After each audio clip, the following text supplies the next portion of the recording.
What's up, everybody? Hello, hello. I am Eddie D. I'm Nicole.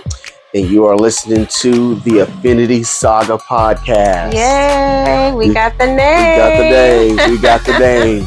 Decided to go with Affinity Saga podcast because this podcast, once we're done with every book, this podcast will live in infinity. So that way, if you're in book 2, you're not having to go to a whole other podcast to find the Affinity Saga. So the whole thing, books 1 through 9. So when we get to 48, that's when, you know, but all the podcasts will be here on the Affinity Saga podcast. That's so right. Thank you guys so much for your support, for your love. Thank you so much to everyone who has been supporting the book so far. Yes. You know, as of this podcast, I've gotten so much love from so many different people across the various platforms, and I just can't thank y'all enough. I'm not going to go name calling because if I do, I'm going to miss somebody. But I'm just grateful to everyone who has been in support of the book. I've got people reading the book. I've got people posting about the book. I've got people sharing stories about the book. I've got people making TikTok videos about the book. Like it's so freaking cool to see, you know, how inspiring these, 8 characters on this book, on this cover, is inspiring so many people to want to read and want to support and want to be a part of. And so again, from the bottom of my heart, thank you guys so much for the support that you are showing the Affinity Theory, you're showing the Affinity Saga, and showing your boy. We really do appreciate y'all from the bottom of my heart. Of course. Yeah. All right, so we're getting into chapter 2 today. We're in chapter 2 today. Chapter 2. So this is episode 2. Episode 2 entitled Icy. So do you have anything you want to talk about? So let's talk about you and the start of this book. Probably something we should have brought up, like, at the very beginning, like prologue or whatever. But all good. It just come to my attention, and we brought it back. The fact that the cover of this book was originally not the cover of this book. I wish we kind of had a.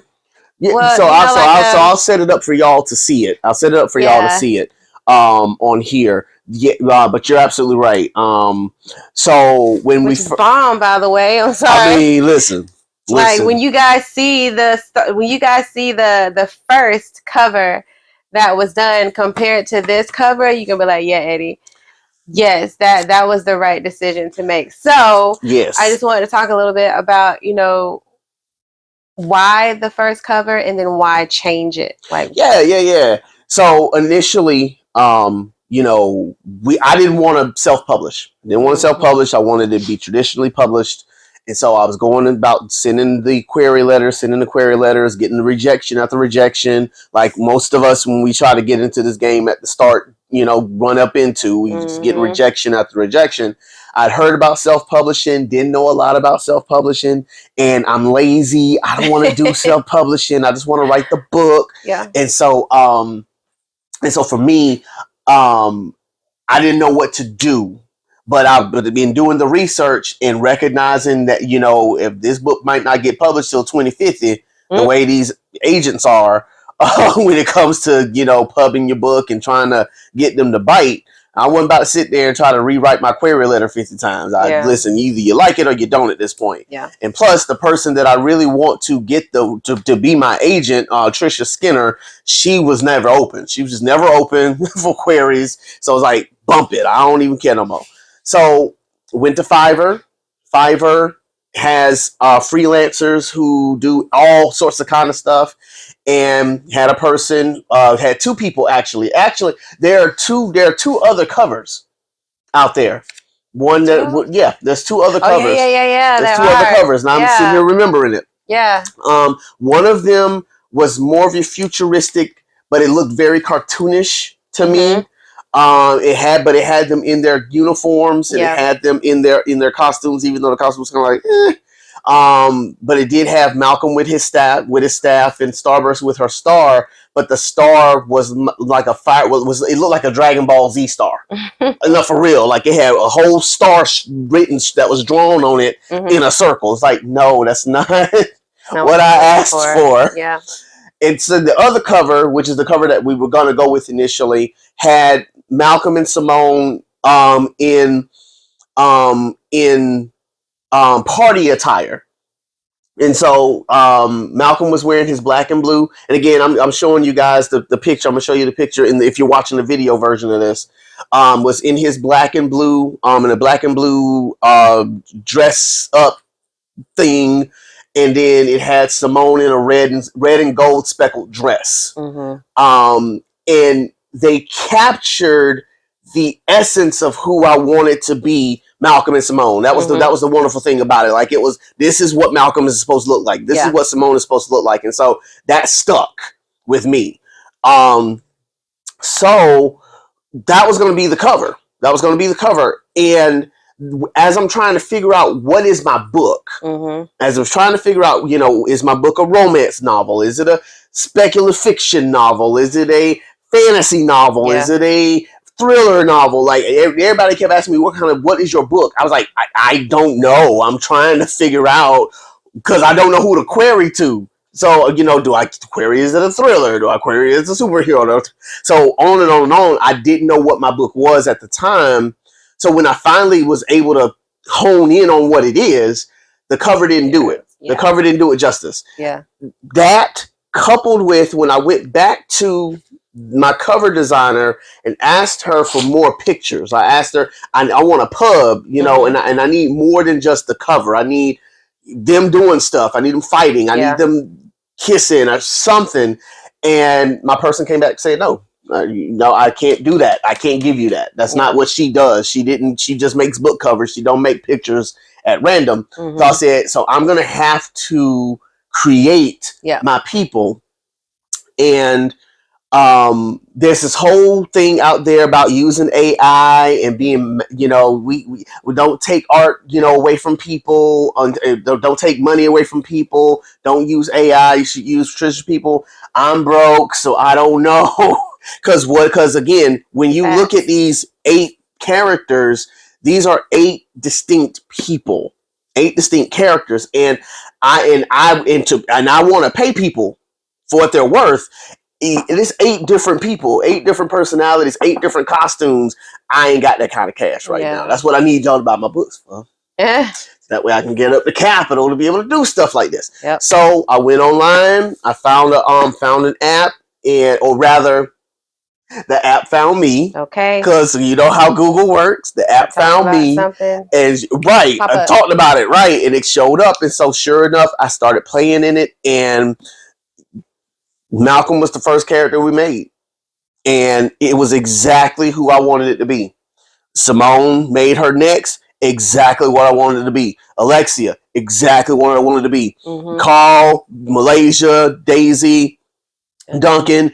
Now, the collector took forever to get her right, to get him right, to get them right, because it was so difficult to get the program to give me someone who's masked. Give me somebody who's got a mask on. They kept giving me all these weird masks. You can still see the face. I'm like, dude, fully masked. All I can see is eyeballs. And so it took forever to finally get. Matter of fact, the cover. Let me see yours. Nope, that's not the one. So the original, the first one of this has the collector as this really super dark shadowy figure. Super dark shadowy figure to the point where it's like faded. It's like, nah, that ain't gonna work. This is like really faded. No. I mean, they're different versions because you see got a name at the top versus that. Like that was one of the originals. Okay. But again, So to that end, I wanted the cover to capture what this is. It's a superhero novel. Yeah. It's a superhero novel first. And so I wanted it to capture the essence of that, and I wanted to really let the characters themselves stand out. I didn't want it to just be about, Malcolm and Symone, but I wanted the whole team to be there. I wanted the bad guy to be there. I wanted everybody to get their shine. Yeah. And so that's how we landed here, and it stuck. Yeah. I think that's what I really love about it the most is that even though you have these 2 characters, Malcolm and Symone, who are the brunt of this first book, everybody else is not faded. Everybody else still has, some type of part in this book. And that's one of the things I love about this book, is because you get to meet everybody. You don't get to know like their full story. I mean, even with Malcolm and Symone, you don't get to know their full story. You get to know more about them than you do the other characters. But the other characters are not faded away. They're not forgotten. They are important. It's not like one of those TV shows where they're just there and they don't really have any importance. So it's easy to kind of just like forget about them, or either like not have them on the show anymore. And you forget, like you can't forget these characters. You can't not see them. If somebody is not there, you're going to be like, where are they? Where they at? Yeah. Yeah. I like that. And that's one of the reasons why I was glad to be able to make the cover the way it is, because just like you said, like these characters are important. They're not just important in this book. They're important for the entire saga. Yeah. Like when we get into book 2, get into book 3, the rest of the characters, and one of the people that had written the review for me on Amazon was saying that, wish that we knew more about the other characters. I said, you will. Yeah, you will. Yeah. You gotta. That's why it's a saga. Like that's why I'm glad we put here the Affinity Saga book 1. Like literally, you gotta keep going. Like this ride is not over yet by any stretch of the imagination. No. And the longer the story goes, the more you find out about everybody and the importance of everyone. Like, listen, okay, I can't tell y'all how I'm trying to finish these books as fast and thorough as possible, because especially for me personally, I can't wait till book 5. Book 5 is going to take everything you know about all these characters and just flip the entire script. Like, y'all think you know them. Y'all, by the time you get to book 5 and get done with that, you will realize we ain't know nothing about these people. Yeah. Nothing about nobody. And you're working on book 4 now. Working on book 4 now to set that up. Yeah. And so again, you got to hang on for the ride. Malcolm and Symone are the drivers for the story in this one, primarily because of their powers. Yeah. Their powers are what are really setting the rest of the world up. And so, recognizing, what they're capable of and what they're doing, it sets everything up in book 2. It then sets everything up in book 3, and so on and so forth. And so we really spend a lot of time with them, and still spend a lot of time with them even in the future books. Yeah. But the other people, like I'm talking about, they get whole chapters. Like there's whole chapters where you may not see a Malcolm or you may not see a Symone. Yeah. When you start getting into the next stories and things, because again, though they are important, they are not the only thing happening. Exactly. Yeah. And I think even in this book, there is one who actually has a chapter of its own, and we'll get there. Right.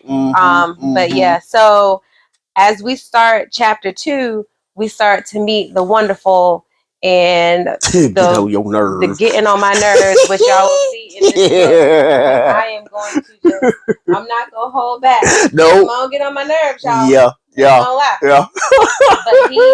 But he wrote this in a way where it's like, there are people like this. Yes. Yes, exactly. Yes. Scream at them so much. Why are you like this? And so we get to meet Symone like right off the bat, chapter 2. Like as soon as we get into chapter 2, this is Symone. And so before, I know we're going to talk about it in chapter 3. So you don't have to necessarily say what her powers are right now, but just as far as her character, we're going to see that even more too. So like how did you come up with Symone's character? And a little tidbit for y'all, all of these characters are like a culmination of Eddie. Yeah.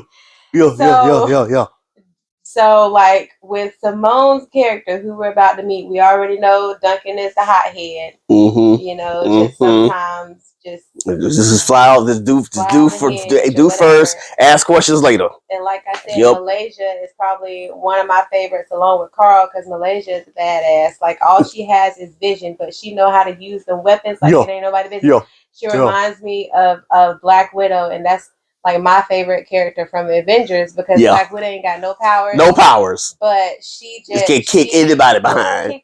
Yes. And I love it. If I could do it, I would. I can't, so I won't. Right. So yeah. With Symone, so we'll talk about her powers like in chapter 3. Mm-hmm. So as far as her character, mm-hmm. why you had to make her get on my nerves? Because it's gonna happen, y'all. It's gonna happen. So Symone, to me, it represents the person that I wish I could be. Outspoken, you know, I want to do what I want to do, how I want to do it, when I want to do it, and always looking for the next thing to do. Always looking for the next adventure. She represents all the things that, you know, going back to 2021, 2020, 2019, 2018, before getting all the therapies and all that type of stuff, was representative of the person that I wish I was. The person that would speak up, the one that would say what's wrong, the one that would go into the fray. So that character that everybody like kind of pushes down. Yes, because if you look at the dynamic between Malcolm and Symone, which we'll see in later chapters, they're pulling on each other. Mm-hmm. They're pulling on each other. Malcolm is kind of the antithesis to her, just as Symone is the antithesis of him. Mm-hmm. They're two sides of the same coin. Malcolm is I'm going to do right, not going to say nothing, not going to cause problems, not going to... And you actually see that, I think, in the prologue when he's like, he questions all the time. Oh, okay, maybe not. He's questioning things all the time. Like, he's like, why are we doing like that? But he's not going to say it out loud. On the other hand, Symone, you know, she's going to speak up. She's gonna speak up. She's gonna make sure she keeps her job. Make sure she keeps her position, but she's not gonna just let you just be like, you know, I'm gonna say how I feel. Mm-hmm. Gonna say it, and I'm gonna, and if I see something's bothering me, I'm either gonna speak up and say something, or I'm just gonna bow out. And we actually kind of see that in this chapter when we start to move a little ahead. But before I get there, mm-hmm. I love that we finally get to meet Stephanie. She was in the prologue and she was in chapter 1. Mm-hmm. So we finally get to meet her because she's the one that is taking Symone up to the elite unit. And mm-hmm. So again, I like Stephanie because Stephanie has an important job, and I think that we don't. Well, when you read the book, you might like overlook her, mm-hmm. but like when you get further into chapters, Stephanie's job is highly important. I don't think that without Stephanie, they wouldn't be able to do half the stuff. Her and Dax. Right? Yeah. Mm-hmm. Both of them. Like they are, it's almost like, I mean, they're behind the scenes. It's almost like a play. You have to have the ones in the back who are, you know, raising curtains, down, you know, putting the lights, you know, giving you your placements, telling you come here, you move there, you do this. That's what intelligence is. Exactly. Mm-hmm. I love it. That's what intelligence is. As a matter of fact, later on in the book, Malcolm salutes them. He's like, listen, I can't do my job without y'all. So thank you as much as you're thanking me. Yeah. Like, I can't do this without you. So thank you. And I love the fact that, you know, even though we meet the team in episode 1, but then we meet more of the team in 2 because mm-hmm. they are a part of the team. It's not just the ones who go out and battle, mm-hmm. but it's also the ones that stay in and are behind the scenes and are giving them like feedback and are feeding them stuff while they feed them stuff. Mm-hmm. And so it's like, it's not just the fighting team, but it's the team as a whole. Yeah. I remember that because you're like, okay, see, here, turn my visor on where y'all are at so you can see what I see and tell me what to do. That's, you know, tell me something. How do I disarm this? How do I take this out? Can you see what I see? Patch through my stuff. Mm-hmm. Tell me what to do. Like that. Like it's a complete team effort. It's not just these superheroes going out and doing things. It's a whole company. It's literally a whole company. That's why in I don't know if it's in later chapters or in the later book. I can't remember right now. But they talk about even the super team has an intelligence. Super team has an analyst. Like, they don't talk about it much in here, but that's how it's structured. Like you know, intelligence isn't that division isn't just for everybody. Like the Elite has one, the Supers have one. Okay, so their team, they are a team, and Stephanie and Dax is assigned to them. To the Elite but unit. Say later on, like, not trying to spoil anything, but later on when Joy comes, she's coming from a no. Or how about even this? The Crawler, because he's on a different team. He has a whole so team. He has a whole different Stephanie and Dax. Correct. Okay. That's right. Okay. And so I don't know if I did that here. I don't think I did that here, but I think the reason being is because they knew who was chasing him, and that may be a plot hole I didn't fix. I don't know. Oh, because might be a plot hole. Because Stephanie and Dax are the ones that are talking to him. The patched, yeah. Right, those are the ones who were talked to, and so that might have been a plot hole that I missed. That was at night, though. Yeah, that was at night. See, my mindset is they went home. Everybody went home. Everybody went home, and because they're elite, they're the ones that are responsible for everybody else. Thank you for fixing the plot hole. Because I don't think I fixed that. That's where they live at. That's where they live. They live there compared to everybody else. Exactly. You're right. Exactly. So there may be a little thank you for that little patch. Patch that hole up real quick. So they have to be on call. I mean, Stephanie said it herself. I don't know why I was up. I guess this is why I'm here. There you go. Might as well be at work. Because they know what's going on. Right. But, as we get into the chapter and as Stephanie is taking Symone, to the Elite, and Symone is like gung-ho. She is like, really? What? This is happening? How am I getting to meet the team? And so my thing is, how you not going to tell somebody what they about to do?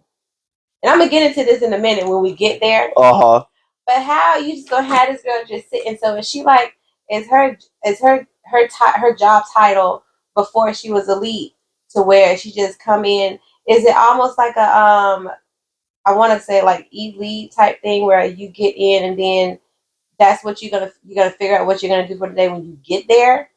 Yeah, that at least that's the mindset that I had. Because she'd already gone through orientation, right? And so then this thing happens with in chapter 1 where they had this fiasco go down. The company makes the call, says, hey, we need you to put her on the team tomorrow. So how long has she been working at this place? Only for like a few quarters. As a matter of fact, I think, or maybe like a quarter. As a matter of fact, I think that's one of the things that I hold on, where did I put it at? Okay, no, I didn't. I thought I put the word months in there. I didn't. At the end of it says I haven't been here that long, and I know my skills don't hold a candle to you guys. So she hadn't been there for very long. She hadn't been there in our time. I wouldn't even call it 3 months. Okay. She hadn't been there long. She's still going through when she talks about. I bet that trainer. I bet I showed my behind to him, and now he mad at me. That's why he called the director. That big baby, like. That's why they're good, because again, so she's still going through orientation, but then yesterday happened, the whole fiasco. So now Malik gets the call, put her on the team, because apparently blah, blah, blah, blah. And so that's why she's like, why am I here? Yeah. This is unusual. Why am I sitting here? Like, usually I'm up in orientation or something. So why are y'all just telling me to sit here today? Where is everybody else? Yeah. So, yeah. Okay. So as we're walking, one of the things I like about this chapter is that she's walking through the Elite Hall unit. She's starting to see, she's starting to meet the team basically by just seeing who they are on the wall. The wall. Yeah. Yeah. I thought that was pretty cool. The wall. It took me to Winter Soldier at the very end when Bucky going to the museum to look at all of it. Yeah, so that's what I thought that's exactly where I got the idea from. Why you playing? That's where I got the idea from. Because you remember in that movie, that's what Steve Rogers did. He went through the museum and he saw himself. He saw his old team. He saw everybody. Like that's what led to him going to see Peggy after the fact, because he's like, I got to see what y'all did after I left. After I died, so to speak. And so yeah, no, that's exactly where I got the idea from. It's like it's the hall. It's the hall of it's the wall. And again, going back to what we talked about in chapter 1, what you see with her reading the wall, these are actually the descriptions that were in chapter 1. Mm-hmm. At first, when I wrote chapter 1, yes, I described everybody in 1, and then my alpha reader said to me, "I don't want to be told who they are. Let me feel who they are first. Mm-hmm. Then, if you want to describe them, come back and tell us in some kind of way, but don't make it where you're just dumping information on us." So my thought was, she's going to pass by this wall. Mm-hmm. The wall is going to have the names and all that type of stuff on there.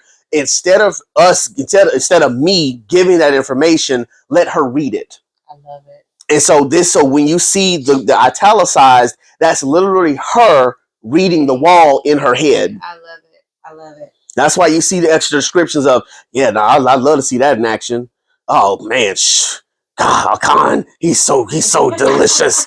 That's the most beautiful woman I've ever laid eyes on. Like, those descriptions, they are my way of allowing the reader to feel their way through the descriptions rather than just being given information. Again, that came straight from a beta reader. That wasn't my idea initially, but it made sense because in chapter 1, you guys get to feel who they are. So you don't know what their powers are. You don't know. You gotta just kind of watch it. Yeah. Like, you don't know what they can do. You watching. You are literally watching this as you're reading, mm-hmm. which is I will not stop saying is one of my favorite parts of this book, is because I am seeing mm-hmm. what I'm reading. Right. So right. One day, y'all, this gonna become a show for real. Netflix, holla at your boy. I believe it can happen. Holla at your boy. But so as she's reading, and so when she gets in the room where it happens, I was thinking to myself, because then boom, everybody starts pounding in and bursting in. All I could think was awkward. But even more awkward when Malik just who is it, Malaysia, that catches what Malik is saying, with the 7.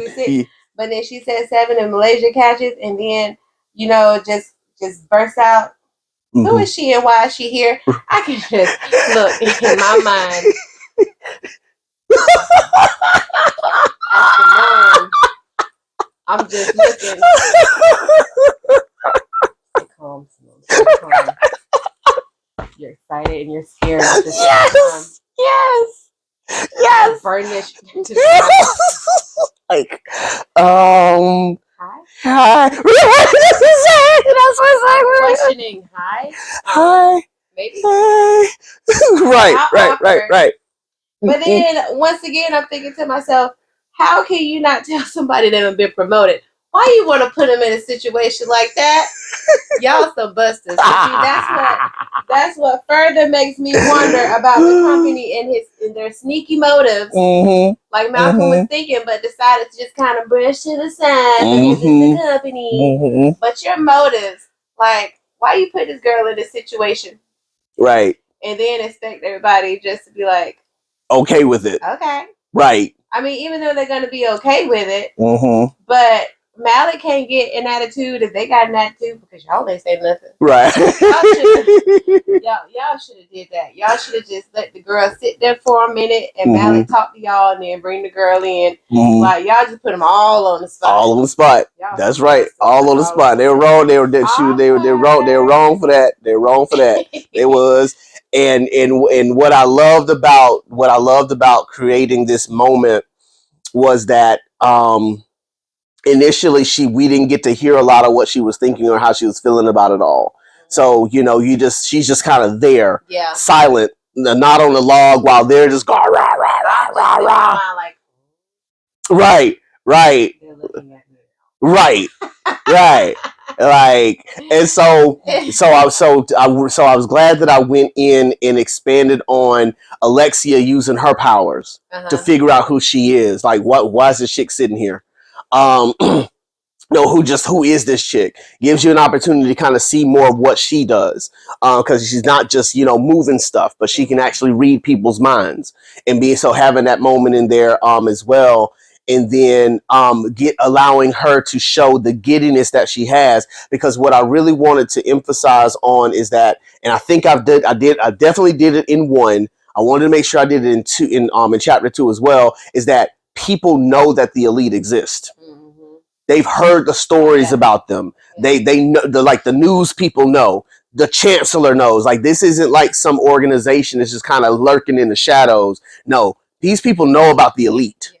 And so they don't know they don't know their name, so they out there like Malcolm. Oh my God, that's Malcolm. I didn't want to do that. Because I've seen like the shows like The Boys and stuff like that where the whole identities are known, and how they play with all that, and the celebrities making movies and all. I didn't want to do that. I really wanted to feel more like, like the cop shows that I watch, like SWAT and FBI and SVU, where, they might get their picture in the paper every now and then, but ain't nobody knocking down their door talking about, oh my God, that's Sergeant Harrison, take my picture. Like, no, I didn't. So I didn't want to give that feel. But again, people know about them. And so Symone, in a situation like this where I ain't even been here 4 weeks. I ain't even been here 4 or 5 weeks. And you talking about I get to work with them. I've heard about them. That's why when she talks about I want to fight Malcolm, like it goes into what will what Alexia says, oh, she was a prize fighter. That's it matters in so much that because she's always looking for the next challenge, the fact the fact that now she gets to work among these 6 other giants, like she's like, I get to fight among them. I can't wait to fight them. Yeah, right. Yo. I want to fight them. Exactly. So it sets the stage.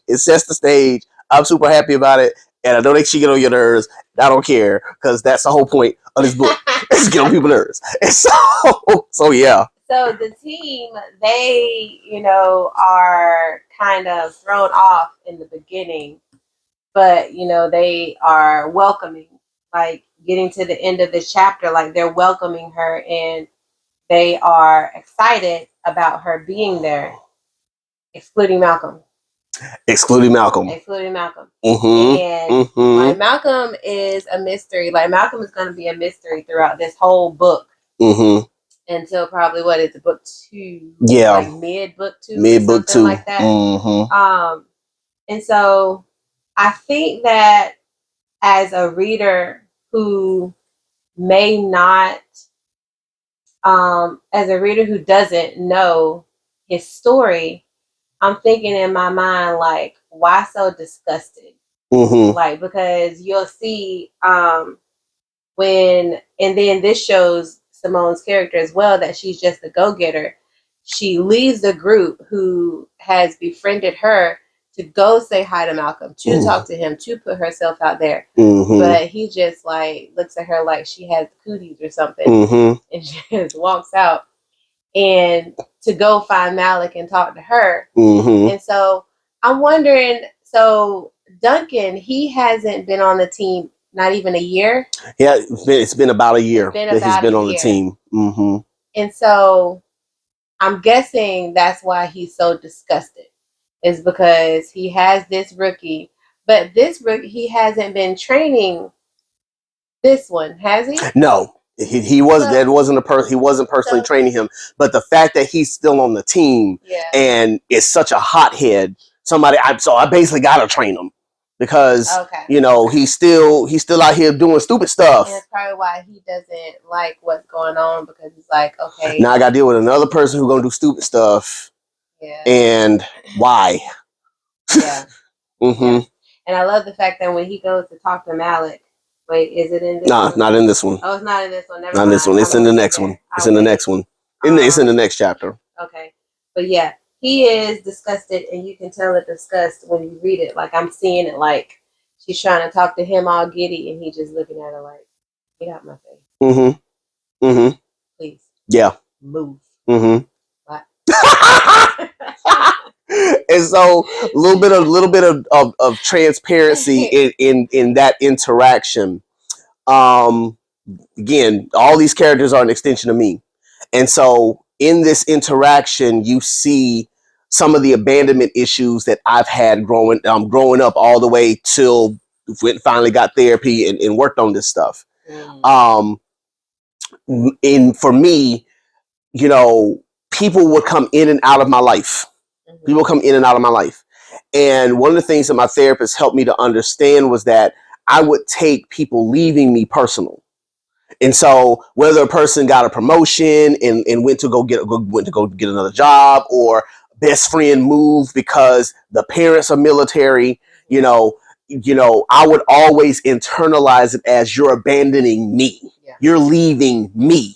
I can't believe you would do this to me. And so a lot of times when new people would start to enter into my life, I would meet them with that opposition. Like, no, I'm tired of people leaving. Every time I make a new friend, you leave. Every time I get a new coworker, you leave. Every time I get, a new bestie, you're always abandoning me. No, I don't want no more friends. Leave me alone. I'm gonna just stay over here in the bat cave by myself. And so, right, because and so for him, we don't really get to talk about the issues that he's dealing with until later in the later books. We're not really talking about it here in this one, but a lot of what he's experienced has been abandonment. And so we get to see that we won't really see it in this book as much. It's going to show up in a big way in 3, in a huge way in 3. But that's what you see here. And again, I'm not to give anything away, but he feels because he's sensual. Everything about him is senses. So he feels the weight of abandonment and the weight of rejection in a huge way. And we'll get to this when we get into chapter 3. Toward the end of chapter 3, he feels that sense of rejection in a big way, to where I don't want nobody new in my life right now. Especially because I got to deal with this doggone rookie that already had to chew out because he almost, killed somebody. Okay, so now I got to deal with a whole nother one who gonna make probably big mistakes too. And again, we wait to get to chapter 3 so we can talk about it some more, because all that matters. Like, all that I'm saying matters because of what's at the end of 3. That's why you see the interaction.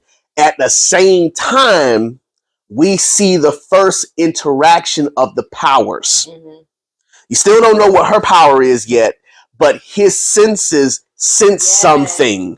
Because at the end, it's here. Mm-hmm. No, it's not this one. No, he's gonna say it at the end of 3. That's at the end of 3. But we see it when he says, Malcolm stopped short of opening the door, turned around to face her. He looked at her eyes, lit at her head. Mm-hmm.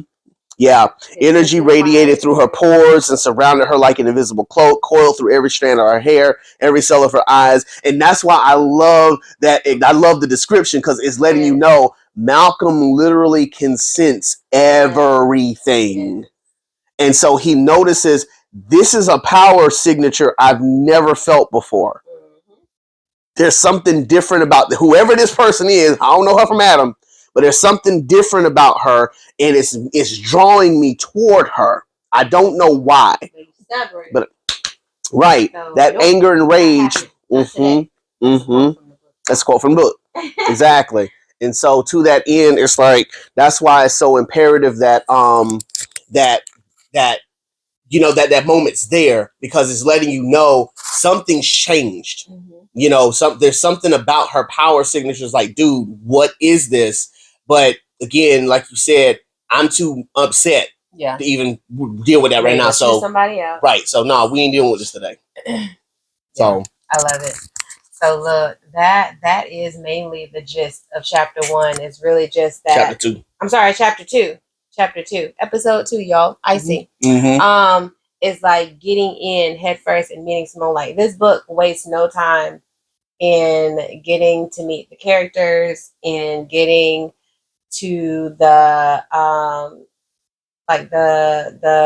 what is it, the action part of it. Like, it wastes no time in doing that, and the descriptive parts of it are just so like vivid, to where you are seeing what you are reading. Right. And so when you're seeing what you're reading, you also feel it. Mm-hmm. And so I find myself like doing different voices in my head. Yeah. It's so funny because then you get into the emotion of it. And so I can't wait until we like get into further chapters, because I start really getting like my emotions start really getting into it, and I'm just like talking to the book how you talk to a screen. Like, man, come on, man. All right. Y'all had one job. You had one job. Just one.